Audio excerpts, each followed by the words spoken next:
Hello everybody and welcome back to Kerbal Space Program, where it's the start of a new play session, and I was just reviewing the last video just to make sure I knew where I left off, and it would appear that we need to land at Elu next. Our Jewel base is currently 25 years away from their maneuver node, so that's really close. I don't think it takes 25 years to go that distance. I'm pretty sure that's a full orbit. I don't know. Maybe. Anyway, we very clearly need to get our lander to Elu going. So let's go ahead and hop out here, make sure we don't have any contracts. Surface data, or science data from surface of Gilly. That's easy. Very, very easy to do. Otherwise, I don't really care. So let's go ahead and do our data from surface of Gilly. So landed at Gilly. Here we go. Good old Geraldo Mark II. Let's do this. Come on, as soon as it loads. There we go. Fantastic. Hello. Aren't you looking dapper today? Okay, let's open this on up. And let's grab ourselves... Where's our thermometer in here? It's just the cheapest to send back. There it is. Log temperature. Transmit data. Oh, we didn't have the antenna extended? That's exciting. Well, now we do. Fantastic. We also got the first orbit of Elu, apparently. That must have been in the last episode. And there we go. So let's just check to make sure that there isn't another contract for some free money, because I can always use free money in sending things to Elu. It's kind of expensive. Let's see here. Looks like a whole bunch of no. Okay. So let's go ahead and head into the VAB then. Fantastic. So, how much Delta V are we going to need to get there and land? Well, I don't actually know off the top of my head because, as usual, I could not be bothered to actually figure it out. So, let's go ahead and load this and we'll overkill it. So, it looks like Kerbal Engineer is estimating this at about 13 kilometers per second. Now, I tend to believe that. We do have a Jumbo 64 here. Hypothetically, how much would that increase and or decrease if we tossed in a X16 fuel tank down here? So, ditch the oxidizer, like so. Toss this in. Okay, that got about 400 meters per second. That should be more than enough, theoretically. Now, we do need to make sure that our thrust to weight from our spiders is sufficient. They're in stage 1. So our stage 1 thrust to weight is 0.91. That is not sufficient in the slightest. Okay, so we need to ditch the spiders. Go up slightly higher. So they have a thrust of vacuum 2 kilonewtons. Now, Twitches have a thrust of 16 kilonewtons, which is a lot. To the point where this is probably going to be significant overkill. 3.59, actually, that's not too bad. 3 minutes of burn. It did not actually mirror it onto there. Okay. That is more like what I was expecting. 7 with a minute and a half of burn. Well, one thing we could do, because our thrust to weight on that stage is so high, we could toss on a T200 fuel tank up here like we have in the past. Something along the lines of that. Now we have 3 minutes of burn. We have a thrust to weight of 5, which is a little high for what I'm going for, but it should be fine. It's better to have too high of a thrust to weight than too little, after all. So I think that'll be fine. What is our overall Delta V? About 13,713. So 13.7 kilometers per second. It should be fine. One thing I want to do, one small optimization I definitely want to make. Take this tail fin off, go into radial symmetry 4x, If we are going to have the tail fins, I would much rather have them be out here, so we're not carrying them quite as far. And we also don't risk them being destroyed in such a hilarious fashion.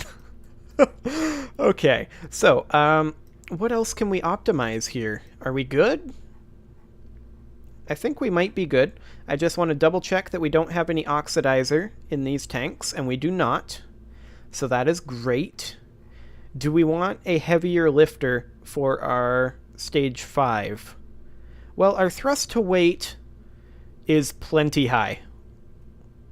Like, it's 10.44. So I don't think we need to worry about that. Realistically, maybe we want to consider downgrading our center mainsail. To what, though, is the question. To what? We could downgrade it to something along the lines of... a skipper is... that could be a downgrade. We could downgrade it to a poodle. If we're going to do that, there's not much point in running it in Atmo. So the question then becomes, if we take this out, what's our thrust to weight in that stage 5? 8.36. Okay. We have 2 minutes and 9.7 seconds of burn from our mainsails. So if we put that back in, ditch the mainsail, put in a poodle, hypothetically, that's a lot more burn, and that's a fair amount more delta V. That said, will we get to orbit with our boosters? That's the main question I have right now. We have a thrust to weight max... Oh, wait, this is set up wrong. We have a thrust to weight max of 8.79 and a thrust to weight of 1.38 with this. So actually, I think this poodle would lift this, right? I mean, MechJeb is claiming 0.84, which feels a little bit... or 0.14, which feels a little bit more likely... Oh, this is over the sun. Hang on. Kerbal. 0.24, which feels a bit more likely, and 1.51, which feels a whole lot closer to correct. Oh, we're over Elu. What am I talking about? We need to be over Kerbal for this. Okay. These thrust to weights are a bit more accurate. Let's put that mainsail back on. I don't know what I was talking about. Just ignore everything that I just mentioned. We need to go with the old system. Oh boy. Now our thrust to weights are actually making sense. Excellent. So we have still the same 13.7 kilometers per second of delta V. I think we're good to go. Let's go ahead and launch this. What could possibly go wrong? Oh boy, I can't believe I was doing Kerbal launch under Elu. That thrust to weight does not work that way. That's a terrible idea. Okay, let's just go ahead and launch directly into a prograde burn. So we're going to skip circularization as usual. And off we go. MechJeb should not have any problem with this design, theoretically. So let's see where it rolls to. I mean, where it rolls to shouldn't matter either, because we're 4-way radially symmetrical, so I don't think this is going to really matter too much. Although, no, I think this is good. I think MechJeb nailed that roll. Fantastic. We're going to ditch landing here, and on our way up, I'm going to double check our staging, because I didn't do that for reasons known only to myself. Okay, there we go. Staging is good. I think we are fine. This thing should very successfully make it to Elu, as long as we don't lose attitude here. We're kind of meandering. You okay, MechJeb? We're through max Q. You should be fine. You're good, right?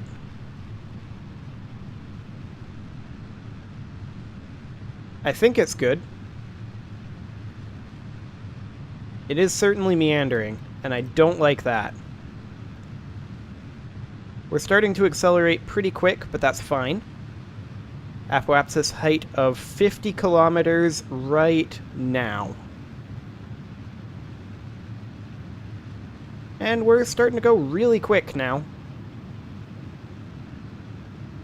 I mean, that stands to reason. Our thrust to weight is increasing and the atmosphere is decreasing substantially. But yeah, this is going to get us there. RCS on to stop this pitch, since we're throttling down. Well, technically it's both a pitch and a yaw. There we go. Gonna be ditching our fairing right now. Excellent. RCS off. And we should, at this point... do we have any exposed solar panels? I mean, we've got the Gigantors. I'm going to go ahead and extend those. There we go. Extend the solar panels. Ascent guidance off. Lock to prograde. Hard burn. Okay. Ditch our side boosters. And we're off. Fantastic. Oh boy. The OCD part of me is not loving the fact that our sky crane is not aligned with our solar panels. Or aligned against our solar panels, as would probably be better. But it's fine. How are we doing on our orbit? Well, we have a long ways to go. That's not a huge surprise, though.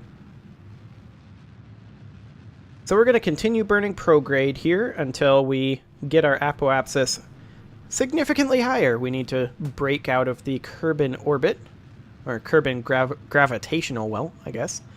And then we're just going to do our standard transfer mechanics. It won't be that bad. I am actually going to go ahead and burn out a significant portion of our monopropellant at this time. Okay, we are now officially in orbit-ish. It's okay, we're not going back. Skipping circularization for a reason.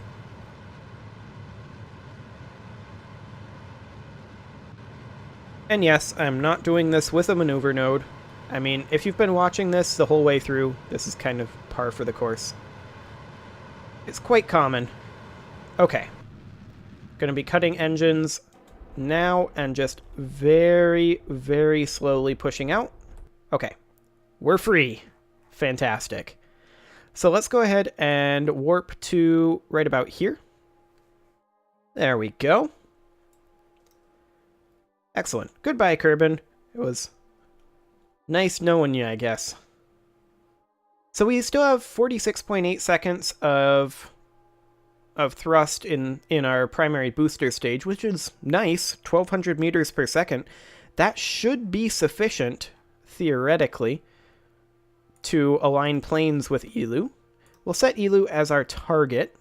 We are 6.1 degrees off, which is a rather substantial amount, but that's okay. Eeloo just happens to be quite inclined, and we launched equatorially. I mean, it's not necessarily the most efficient way to do things, but it is easy. So we will be... Oh, no wonder things aren't working. Hang on a moment, I gotta extend our antenna. There we go. That helps. Now we can communicate with the probe. So let's go ahead and kill Rot. And at the descending node, I'm going to do this manually, actually. I kind of feel like it. So let's go ahead and add a maneuver at the descending node. And which direction do we need to go? Nope, not that way. This way. Excellent. Okay, we'll just adjust our inclination to be right about... that should be good. Right about there. Excellent. So that's going to use almost all, but not actually all, of our booster stage, which is nice. So I'm going to go ahead and use the MechJeb maneuver planner to execute that node. There we go. Physics warp the turn, because that can take a little while. And excellent. We've got 94 days to warp here. And I am going to burn off a significant portion of our monopropellant in that burn as well.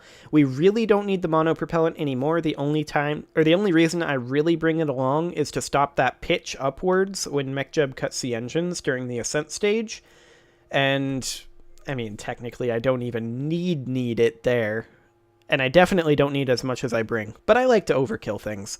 So I'm going to burn it off as thrust through here, so we're not carrying it along with us. We do not need it for any advanced maneuvering, so it should be just fine. And we are about to do our inclination burn, which will be momentarily. Okay, I'm going to start the monopropellant burn now. Excellent. So that will help us save a little bit of fuel and increase our overall... Oh my. So you can't burn RCS while mousing over a Mechjeb window. That's fun. Anyway, that will help us get there with a little bit extra Delta V, just in case. I don't think we're going to have a Delta V issue, don't get me wrong. This thing should have plenty to get anywhere. But, yeah, I mean, I like to do things a little bit efficiently, not hugely efficiently, obviously. Otherwise, I would have known exactly what I needed. Okay. I'm going to let the engine finish off that burn. We managed to burn off almost half of our monopropellant. I'm going to turn off RCS now, and let's just take a quick look at what Mechjeb thinks would be a good transfer window. There? 3000 Delta V? Okay. Does it actually give us an encounter? The answer is no. Okay, we'll need to adjust this manually slightly. So, where is our prograde marker? Come on, there we go. Okay, so let's just do some slight manual adjustments here.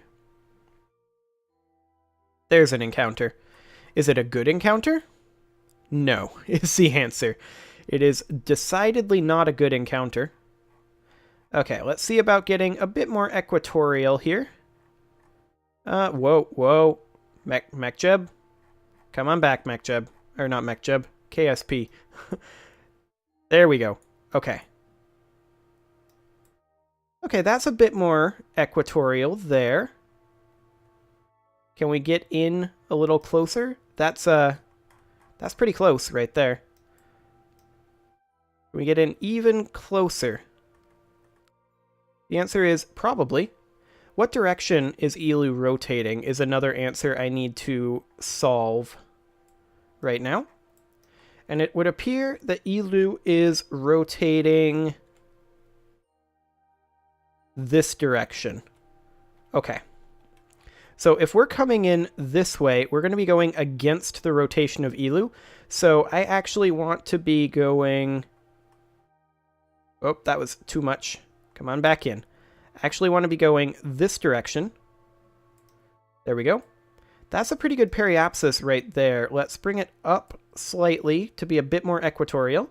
It's not perfectly equatorial, and we're still going to be inclined, but we can always fix that later. And this is actually a slightly cheaper encounter as well. We can bring it in a little closer. That should be fine. It'll take a fair amount of braking Delta V. There's no doubt about that. But let's go ahead and execute that node. I like that node. So we are going to have a little bit under a year of warp time, but that's okay. We've changed our inclination. We are doing our transfer over here. And Mechjeb did not find much of an encounter, but I was able to turn it into a reasonably decent encounter. And then once we get here, we'll evaluate whether we want to do an inclination change. Probably not, I'm thinking. Oh my, that's not dizzying at all. Okay, I'm gonna go back here. Excellent. So it is going to take a fair amount of time to travel out here. We'll be at this periapsis in 4 years. So that's going to be a very, very long time warp indeed. I'm kind of thinking that what is likely to happen here is we perform the home and transfer burn here, and then most of the travel time will probably be cut. Just because we're getting up close to the cut time, and it's going to take quite a lot of time to burn the 3,000 meters per second burn here anyway. So, and also we get to see how much we actually get from the Gigantors, which is going to be interesting. Oh, I never put a battery in here. Ooh, boy. Okay. That's going to be interesting. We're definitely going to want to allow our transmitter, if I can find it, there we go, to transmit partial, because we have almost no electric charge banked. I can't believe I checked everything but the level of electric charge. We definitely should have tossed in a battery. Oh well. It'll be fine. Eventually. This has an RTG in it, right? Boy, I hope this has an RTG. Okay, we're going to allow partial. Yep, it may compromise data integrity. I am aware. I'm going to go ahead and burn off more RCS as we're doing this. Okay. And switch over to our nuclear engine at this time. And we can go ahead and physics warp this burn now, which is good because it's going to be a lengthy 22-minute burn.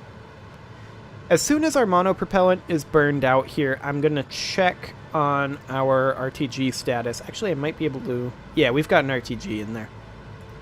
Excellent. Okay, so off we go. We've got another 2,600 meters per second to burn here. And we are officially out of monopropellant. That's good. Fantastic. So our braking burn is actually going to use up, I think, a pretty hefty amount of our remaining Delta V once we get there. I don't think it's going to burn up all of it, though. And once we get braked, it'll be an easy matter to land on Elu. Gravity should be very low, if I don't miss my guess. I really don't think we have a need for an inclination change. It kind of looks like Elu is kind of, well, I don't know. Is Elu's axial tilt like this? It kind of doesn't look like it. It kind of looks like Elu is about like this, but I think we're almost perpendicular to the axial tilt of Elu. So I think it's fine. We'll see how we are coming in here, though. And of course, it bears noting that Elu's orbit is inclined, so the shadow here isn't really a good indicator of the axial tilt, because Elu is physically located above the sun. So, there's that to think about as well. But honestly, I don't think an inclination change is necessary. We'll see what kind of Delta V we have left to play with once we get there. But for right now, it is what it is. And of course, it does bear noting that this is the penultimate mission as well. After this, we will have successfully landed on every vanilla body. Well, quasi-successfully. Arguably successfully landed on every body. And that will be exciting. There is one more mission, though, that we are still going to do, and that is we are going to put our asteroid base in orbit over Bob. And that will also be exciting. Our maneuver for that, for the actual Joule encounter, is in another 24-ish years. So that's why we're doing this first. We're just waiting for that. But we've got another 1,300 meters per second to go in this burn, another 9 minutes. Shouldn't be too bad. This burn will be finishing up right at around the cut point. So yeah, I think the plan definitely is to cut right after this burn, and then we'll pick back up as we're coming into the Elu system. That's definitely the plan. So let's go ahead and get this burn finished. 8 more minutes. So of course at 4x, 2 more minutes.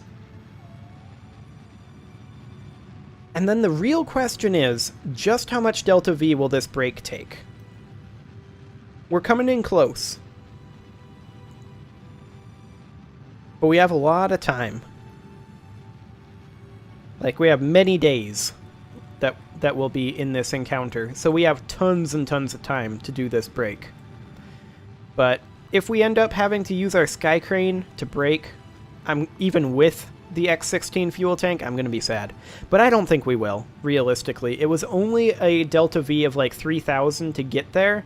I don't see it being more than a Delta V of about 3,000 to break, and we're going to have about 4,000 in the tank, so we should be able to kill a significant amount of our velocity with the nuclear engine. I don't think that'll be a problem. Realistically, I think that this one isn't enormously overbuilt. The Sky Crane is pretty overbuilt, but I don't think that the rest of this rocket is enormously overbuilt for this particular mission. Which is weird for me. I'm used to massively overbuilding everything, showing up with an extra 7,000 Delta V. Oh, that's kind of exciting. Anyway, this burn will be done here in another 300 meters per second. So I am going to go ahead and put a cut in here as soon as this is finished. And next episode, we will do our braking burn and see about landing on Elu. And I was hoping by the time I finished saying that this burn would be over, but we've got another couple of seconds. Excellent. See you all next time.